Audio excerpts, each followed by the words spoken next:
अस्सलाम वालेकुम दोस्तों ये ब्रादर कंपनी की सिंगल निडल लॉक स्टिच की मशीन है।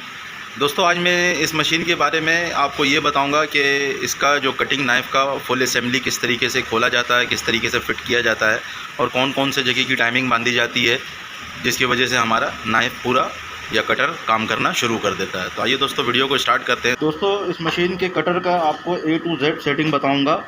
अगर आप वीडियो स्किप कर करके नहीं देखेंगे तो आपको बिल्कुल सही से समझ में आ जाएगा कि किस तरीके से कटर को खोल के फ़िट किया जाता है। कटर असेंबली जो हमारी पूरी लगी हुई होती है, इसको किस तरीके से हम खोलेंगे और फिट कर लेंगे।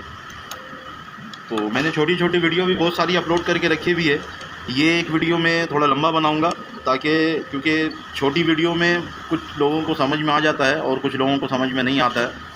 तो ये मैं आपको फुल वीडियो बना के दिखाऊंगा कि इसकी A to Z सेटिंग जो होती है कटर की, वो किस तरीके से की जाती है।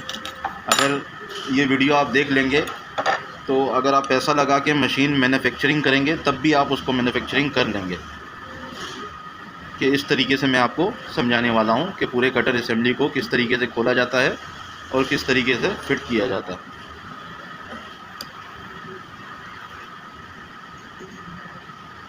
दोस्तों इसका ये निडल प्लेट और दांत वगैरह मैंने निकाल लिया है ताकि हमें सही से समझ में आए, नज़र भी आए और समझ में भी आए कि किस तरीके से इस मशीन की कटर की सेटिंग की जाएगी। दोस्तों मशीन को ऐसे पलटी कर लेंगे। पलटी करने से ये होगा कि हम नीचे से भी जो इसका सामान है ये खोल सकेंगे। दोस्तों इधर से हम इसका फिडोक झूला निकाल लेंगे। ये वाला ये फिडोक झूला ये 2 स्क्रू पे टिका हुआ होता है। इसका जो ये वाला राड है, ये राड हमारा फिडोक को ऊपर नीचे करवा रहा होता है। ऊपर जो हमारा केम लगा हुआ होता है, फीट केम जिसको कहते हैं, उसके अंदर 2 केम लगा हुआ होता है। एक केम जो होता है वो इस राड को मूव करवा रहा होता है और दूसरा केम नीचे वाले राड को मूव करवा रहा होता है। जो इस राड को केम मूव करवा रहा है वो केम क्या कर रहा है, फिडोक को सिर्फ आगे पीछे करवाने का काम करवा रहा है। और ये वाला जो राड है, ये राड ये काम कर रहा है कि फिडोक को ऊपर नीचे करवा रहा है। तो उसकी एक टाइमिंग होती है केम की कि कितने देर के अंदर फिडोक को नीचे आना चाहिए और कितने देर में फिडोक को आगे पीछे होना चाहिए। उस टाइमिंग के हिसाब से ये काम कर रहा होता है। उसकी टाइमिंग फ़िक्स होती है। अगर हम फिट केम की टाइमिंग बांधेंगे तो उसका टाइमिंग अलग होता है, 2 स्क्रू के ऊपर बंध रहा होता है। तो दोस्तों ये हम यहाँ से ऐसे बाहर निकाल लेंगे। ये वाला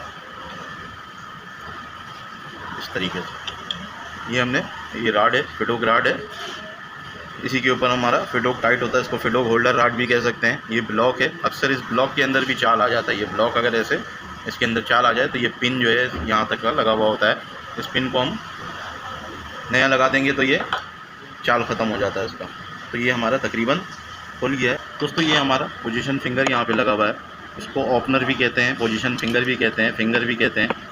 तो ये स्क्रू हम यहाँ से निकाल लेंगे तो हमारा फिंगर जो है वो आज़ाद हो जाएगा। ये फिंगर हमने यहाँ से निकाल लेना है बाहर। ये इसी तरीके से जैसे मैं अभी निकाल रहा हूँ, इसी तरीके से ये होता है कि इसके पड़ोस में केचर पट्टी लगा हुआ है। अब ये क्या होता है, केचर पट्टी को ऐसे बार बार उठा देता है ऊपर। जब ये ऊपर उठाता है तो ये केचर पट्टी टेढ़ा हो जाता है, जो शुरू में धागा बाहर निकल जाता है। जैसे ही हम कटिंग करते हैं, कटिंग के बाद जब निडल जैसे ऊपर जाता है तो धागा उड़ जाता है ऊपर। तो इसी मसले की वजह कर हो जाता है ये मसला कि हम धागा जैसे मशीन के शटल में फंस जाता है फिंगर के ऊपर, तो हम फिंगर खोल के बाहर निकालते हैं और बाहर निकालते वक्त भी हम ध्यान नहीं देते हैं तो वो जाके केचर पट्टी पे टकर रहा होता है। और लगाते वक्त भी हम ध्यान नहीं देते हैं तो वो केचर पट्टी पे जाके टकर जाता है तो वो केचर पट्टी को टेढ़ा कर देता है। तो इसीलिए फिर हमारा धागा उड़ने लगता है कटिंग के बाद। तो दोस्तों ये शटल के हम तीनों स्क्रू को खोल लेंगे ताकि शटल भी हमारा बाहर निकल जाए। ये सारी चीज़ें मैं आपको दोबारा इसके अंदर फिट भी करके दिखाऊँगा कि किस तरीके से इसको फिट किया जाएगा। बस वीडियो पे बने रहिएगा। अगर आप सोचेंगे कि हम 2 मिनट 4 मिनट का वीडियो देख लें और हम पूरी मशीन बनाना सीख जाएं या मशीन बना लें, तो ये इतना आसान काम नहीं है। मैं 27 साल से ये काम कर रहा हूँ कंपनियों में।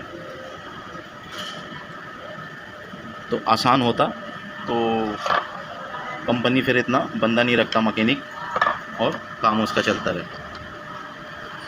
तो ये शटल अभी अटका हुआ है यहाँ पे शटल राड के ऊपर। इसके स्क्रू भी मैंने तीनों लूज़ कर लिए हैं। तो ये शटल बिल्कुल इसका फिक्स बना हुआ है। इसको हमने कैसे भी हिला जुला के बाहर निकाल लेना है। इसको इधर से ऐसे पिलास से पकड़ लेते हैं। इसके नोक वाले हिस्से को नहीं पकड़ना है और इसको हम ऐसे घुमाते हैं, ऐसे निकाल लेना है। दोस्तों अब इसका ये फिक्स नाइफ और केचर पट्टी भी इसका हम खोल के बाहर निकाल लेंगे। तो एक स्क्रू के ऊपर हमारा केचर पट्टी रुका हुआ होता है, जैसा कि आपको दिख रहा होगा। ये एक स्क्रू के ऊपर हमारा ये केचर पट्टी रुका हुआ है। तो इसके एक स्क्रू को हम खोल लेंगे और केचर पट्टी को हम बाहर निकाल लेंगे।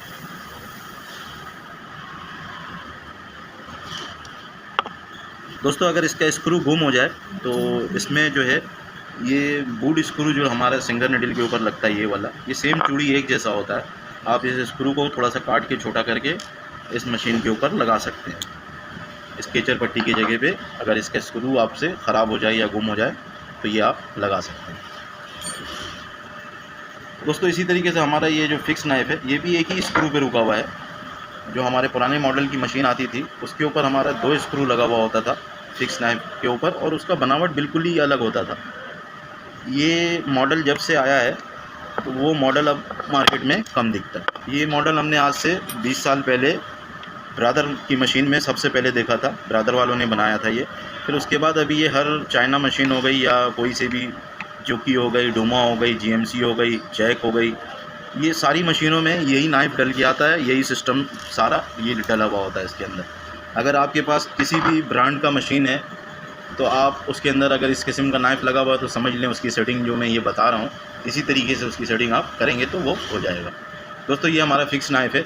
अक्सर हम इसके अंदर धार वगैरह भी लगा लेते हैं, लेकिन इसको भी धार की ज़रूरत नहीं है। लेकिन अगर इसका धार लगाएंगे तो ये नाइफ फिर छोटा हो जाता है। फिर जो इसका पॉइंट है, ये वाला पॉइंट, ये पॉइंट आगे सही बंद नहीं होता है। ये बंद अगर सही नहीं होगा तो धागा हमारा सही कट नहीं होगा, या एक धागा कट जाएगा या फिर दोनों ही धागा नहीं कटेगा। दोस्तों अक्सर ऐसा होता है कि काम करते करते ये जो हमारा मूविंग नाइफ लगा हुआ है होल्डर के ऊपर, ये होल्डर के अंदर अगर कोई मसला आ जाता है, इसके अंदर बाज़ मशीन के अंदर बेरिंग लगा हुआ होता है, कि गोल बेरिंग होता है, वो बेरिंग के ऊपर चल रहा होता है, और बाज़ मशीन के अंदर ये इसका बुश बना हुआ होता है, बुश के ऊपर एक रिंग बना हुआ होता है जो होल्डर जैसा बना हुआ होता है, उस तरीके से चलता है। तो इसके अंदर ये खोल के देख लेते हैं कि इसके अंदर ये बेरिंग वाला है या दूसरा है। और पहले जब आता था तो इसके अंदर स्प्रिंग लॉक लगा हुआ आता था, अब ये स्क्रू का सिस्टम बना के आता है। तो मुख्तलिफ़ मशीन में मुख्तलिफ़ सिस्टम होता है। अगर आपको जिस किस्म का भी मशीन मिले तो आप उसको खोल के इसी तरीके से उसको खोल लें। खोल के उसका अगर कोई पुर्जा, जैसे ये स्क्रू है मूविंग नाइफ का, ये स्लिप भी हो जाता है कि एलकी का सर स्लिप होता है बार बार और स्क्रू नहीं खुलता है, तो तब भी इसको खोल के चेंज करना पड़ता है। दोस्तों ये दोनों स्क्रू को मैंने लूज़ कर लिया है। ये मशीनों से टाइट किया हुआ होता है, जो मशीन वाला ड्रिल मशीन आता है ना, हैंड ड्रिल मशीन, ये उससे टाइट किया हुआ होता है। ये बहुत ज़्यादा टाइट होता है। तो इसके पीछे 2 कॉलर लगा हुआ है, उन दोनों कॉलर को भी आपने देख लेना है कि गिरे नहीं नीचे। अगर गिर जाता है तो उस पर ध्यान देना है, नहीं तो वो लगाना बहुत ज़रूरी है, उसके बगैर ये मशीन नहीं चलेगी। दोस्तों ये स्क्रू हमने एक निकाल लिया है और ये इसके नीचे एक कॉलर ये लगा हुआ है। तो इसको मैं ट्यूज़र की मदद से उठा लेता हूँ।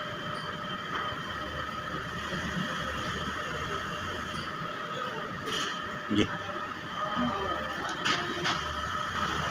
दोस्तों ये दूसरा स्क्रू भी हमने खोल लिया है, तो इसका कॉलर आगे की तरफ गिर गया है और ये पीस हमारा बाहर है। ये इस किस्म का बना हुआ होता है।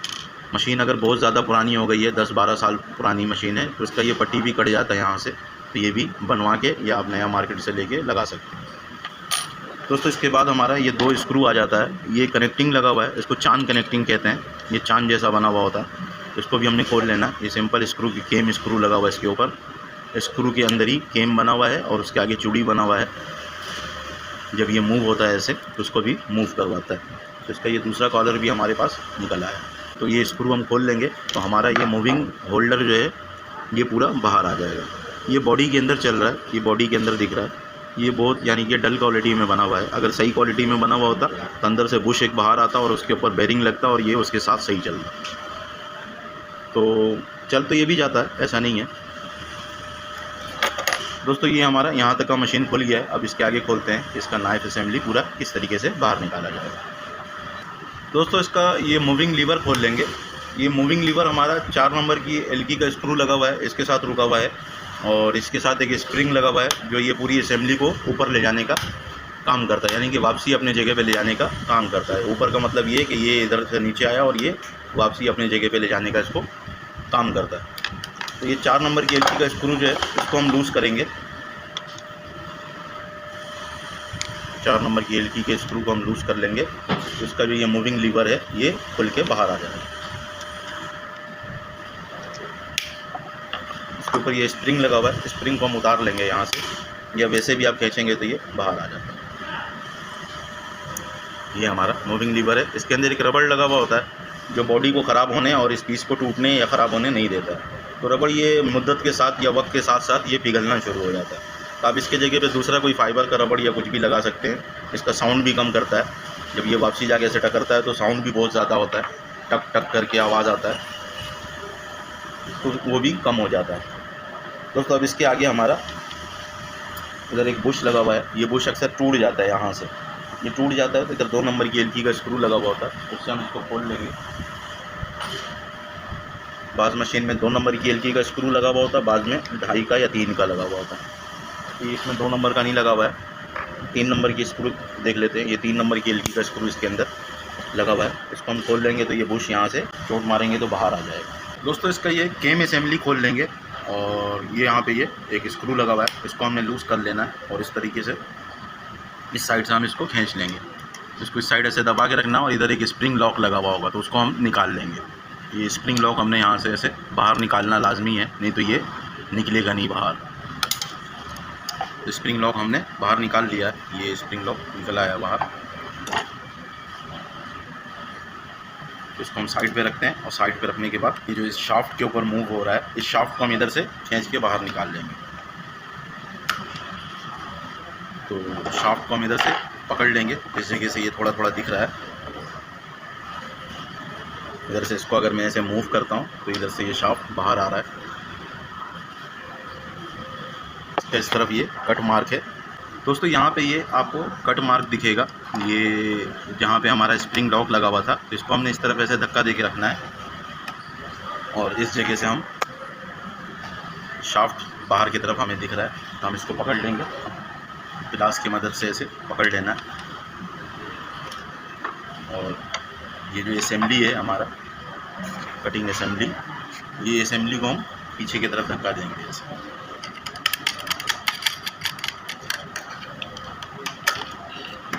तो ये एक दफ़ा में नहीं होता है, अभी जैसे पिलास से छूट गया है तो हम वही अमल दोबारा करेंगे। कट है, कट को हमने ऐसे धक्का देना है और पिलास से फिर पकड़ लेना है, ज़ोर से पकड़ना है पिलास से और इसको इधर वापसी हम लेके जाएंगे। इस तरीके से हम इसको खींचते जाएंगे तो ये निकल आएगा। ये आपको दिखा, ये हमने तकरीबन निकाल लिया है और इसी तरीके से हम यहाँ से इसको खींच के बाहर की तरफ पूरा निकाल देंगे तो ये शाफ्ट हमारा अलग हो जाएगा और ये जो असेंबली है हमारा कटर असेंबली, ये भी यहाँ से हट सकेगा। तो ये बाज़ मशीन के अंदर इसके अंदर कट दिया हुआ होता है और बाज़ में कट नहीं दिया हुआ होता है, सीधा राड होता है और ये इस असेंबली को हम ऐसे यहाँ से बाहर निकाल लेंगे। ये हमारा स्प्रिंग जो है, ये स्प्रिंग और ये जो प्लास्टिक का ये पीस लगा हुआ है, स्प्रिंग को सेंटर में रखने के लिए लगा हुआ है। और ये स्प्रिंग का काम ये है कि जब हमारा ये असेंबली ऐसे आगे आए, जब सोलोनाइट जो इसका लगा हुआ है, सोलोनाइट जब इस शाफ्ट को धक्का देगा, ये शाफ्ट यहाँ से ऐसे लग के और ये दूसरी तरफ ऐसे निकला हुआ होता है।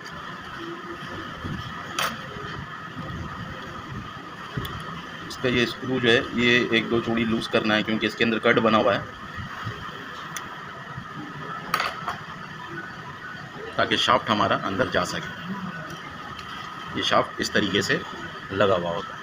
अब जब ये इसके अंदर ऐसे पुश होता है, ये पूरा शाफ्ट ही ऐसे पुश होता है, तो जब ये ऐसे स्प्रिंग ऐसे दबता है और ये स्प्रिंग का काम सिर्फ ये है कि इसको वापसी अपने जगह पे लेके जाना है। तो इसको हम साइड में रखते हैं और ये जो हमारा राड है, ये वाशर और ये एक रबड़ वाशर होता है, ये आवाज़ कम करने के लिए लगा हुआ है रबड़ वाशर। और ये लोहे वाला जो वाशर है, ये इसकी पोजीशन के लिए होती है कि हमारा जो गोली है, जो नाइफ असेंबली के ऊपर, हमारा कटर असेंबली के ऊपर ये गोली लगा हुआ है, ये केम के कितने दूर रुके, जैसे ये केम है, ये इसके कितने दूर आगे रुके। तकरीबन 2 mm का गैप होना चाहिए। आपके पास 2 mm का एलकी हो, उस 2 mm के गैप से ऐसे इसको सेट कर लें। ये अपने जगह पे होगा। केम को हम आगे पीछे करेंगे तो 2 mm का गैप आराम से आ जाता है। और ये वाशर और रबड़ लगाने का एक वजह ये भी होता है कि जब हमारा ये असेंबली यहाँ पे लगता है। तो ये असेंबली क्या है कि जब ये उधर अपनी पोजीशन पे जाता है तो इधर दीवार है, बॉडी के साथ ये नट जो है ये टकरना शुरू हो जाता है। जब ये इधर ऐसे जाके पीछे ज़ोर से टकरेगा तो उससे ये बीड़ का बना हुआ होता है, ये यहाँ से टूट जाता है इस जगह से। इसको बचाने के लिए भी यहाँ पे हम ऐसे वाशर लगाते हैं ताकि बॉडी में गैप रहे इसका, ये इस नट का। दोस्तों ये शाफ्ट हम यहाँ से निकाल लेंगे। इस शाफ्ट के अंदर अगर मसला आता है तो वो एक ही मसला है, इसका जो ये सांचा बना हुआ है यहाँ पे कट लगा हुआ है, ये कट जो है ये इस ब्लॉक के साथ काम करता है। ये ब्लॉक इसके साथ यहाँ पे ऐसे अटैच होता है।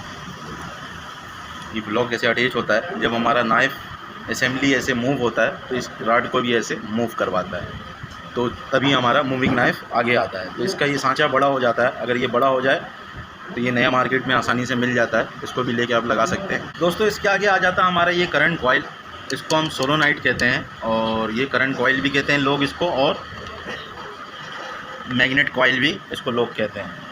तो ये स्क्रू हम इसका खोल लेंगे। इसके ऊपर क्लच वायर लगा हुआ है जो हमारे टेंशन पोस्ट को खोल रहा होता है। ये पीस हमारा इस तरीके से मूव करता है, ये इस तरीके से मूव करता है। जब सोलोनाइट काम करता है, इसके अंदर करंट आता है तो ये उसी पीस के साथ कनेक्ट है। ये यहाँ से जब आगे बढ़ता है ये इधर से चिपक के अंदर जाएगा, मैग्नेट इसको पकड़ लेता है। जैसे लोहे को कैसे मैग्नेट पकड़ता है, जो परमानेंट मैग्नेट होता है, ये कॉइल मैग्नेट कहलाता है। इसके अंदर कॉइल मैग्नेट लगा हुआ होता है जो 24 वोल्ट पे या 12 वोल्ट पे काम कर रहा होता है, तो वो इस तरीके से काम कर रहा होता है। इसको हम खोल लेंगे।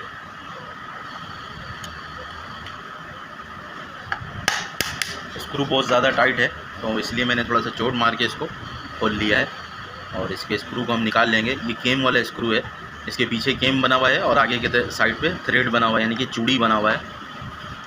और ये स्प्रिंग को भी हम इधर से ऐसे बाहर की तरफ निकालेंगे और ये स्क्रू को हम खोल लेंगे। ये वायर जब खींचता है तभी हमारा जो ऊपर टेंशन पोस्ट लगा हुआ है वो खुलता है, यानी कि धागे को लूज़ कर देता है बिल्कुल। इसको अगर हम ऐसे खींचेंगे और ऊपर टेंशन पोस्ट की जगह पे देखेंगे, इसको इधर से ऐसे खींचते रहेंगे और इधर हम टेंशन पोस्ट की जगह पे देखेंगे, यहाँ पे ये आपको दिख रहा होगा। तो ये खुल रहा है, जब मैं खींच रहा हूँ और छोड़ रहा हूँ तो ये खुल रहा है और बंद हो रहा है। दोस्तों ये हमारा यहाँ पे 5 नंबर की एलकी का स्क्रू लगा हुआ है। ये जो हमारा वायर लगा हुआ है क्लच वायर, इस क्लच वायर को यहाँ पे सपोर्ट दिया जाता है। अगर हमारा टेंशन पोस्ट बहुत ज़्यादा खुल रहा है या बहुत कम खुल रहा है तो ये 2 स्क्रू को आप लूज़ करके यहाँ से, और इस जो तार वाला ये कवर बना हुआ है इसको अगर अंदर करेंगे तो टेंशन पोस्ट ज़्यादा खुलने लगेगा, और इसको अगर हम बाहर करेंगे तो कम खुलने लगेगा। टेंशन पोस्ट के खुलने का लेंथ कम ज़्यादा यहीं से हम करते हैं। इस स्क्रू को हम नहीं छेड़ते हैं, इस स्क्रू को सेंटर में रख के हम टाइट कर देते हैं। इसको अगर हम आगे पीछे करेंगे तो इससे इतना फ़र्क नहीं पड़ता है, लेकिन अगर हम इससे करेंगे तो इससे सही आगे पीछे हो, यानी कि कम ज़्यादा भी होगा, खुलेगा बंद भी होगा सही, और ये अपनी जगह पे जेन्युइन तरीके से टाइट होना चाहिए सेंटर में। अक्सर लोग यहीं से कम ज़्यादा करके दिखाते हैं, लेकिन ये यहाँ से कम ज़्यादा नहीं होता है। इसको हम सेंटर में कम टाइट कर देते हैं और यहाँ से इन 2 स्क्रू को हम खोल के अंदर बाहर करेंगे ऐसे, तो उससे ये टेंशन पोस्ट का खुलने का लेंथ जो है वो कम ज़्यादा होता है। तो ये 2 स्क्रू है, ये हम खोल लेंगे। तो इसके पीछे हमारा जो ये सोलोनाइट का वायर है जो ऊपर से आता है, अगर आपकी मशीन में या आप किसी कंपनी में ट्राई वगैरह देने जाते हैं तो वहाँ पे अगर आपको बोलता है क्योंकि सोलोनाइट लगाना आता है आपको, तो आप इस तरीके से सोलोनाइट भी चेंज कर सकते हैं। इसमें ये 5 नंबर की एलकी का स्क्रू दिया हुआ है, बाद मशीन में पेचकस वाला स्क्रू दिया हुआ होता है।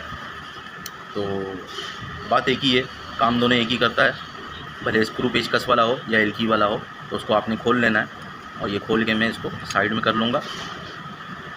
इसी तरीके से इस जगह पे जो है, इस जगह पे पेचकस वाला स्क्रू दिया हुआ है, बाद में एलकी वाला दिया हुआ होता है, इसको भी हम खोल लेंगे ऐसे। ये स्क्रू हमने खोल लिया है।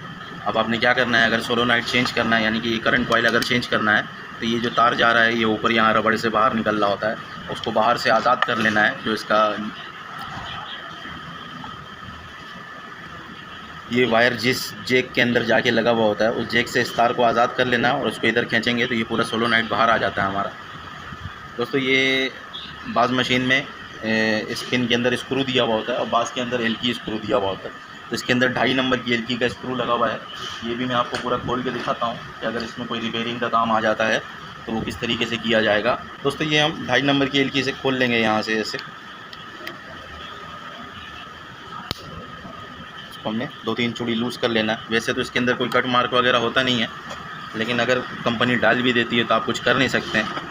आप सिर्फ देख सकते हैं और काम कर सकते हैं। तो इसको हमने यहाँ से ऐसे पकड़ के बाहर निकाल लेना है और ये पीछे वाला जो पीस है ये इधर बाहर आ जाएगा। इसके साथ एक रबड़ और एक वॉशर होता है, वो भी आपने निकाल लेना है बाहर। और ये हमारा पीस बाहर आ गया। अक्सर होता है कि यहाँ से ये टूट भी जाता है, ये इस जगह से ये टूट जाता है। टूट जाने की वजह कर भी ये पिन नया बनवाना पड़ता है। तो इसके लिए करना कुछ नहीं है, इसको लेथ मशीन पे ले आके इसके सेंटर में सुराख मरवाना है एक, जो इस साइज़ का है। और इस साइज़ का एक पिन बनवा के और इस जगह पे एक सुराख मार के या तो काटर पिन ठोक दें उसके अंदर, और नहीं तो स्क्रू का अगर बनवा सकते हैं, स्क्रू का चूड़ी वगैरह, तो स्क्रू बनवा के नया पिन आप इस तरीके से इसके अंदर लगा सकते हैं, जो कि आपका 700-800 रुपये में काम हो जाएगा पाकिस्तान के अंदर। नहीं तो ये पूरा सोलोनाइट अगर ख़रीदने जाएंगे तो ये पाकिस्तान के अंदर कम से कम अभी 6500 रुपये का नया आता है।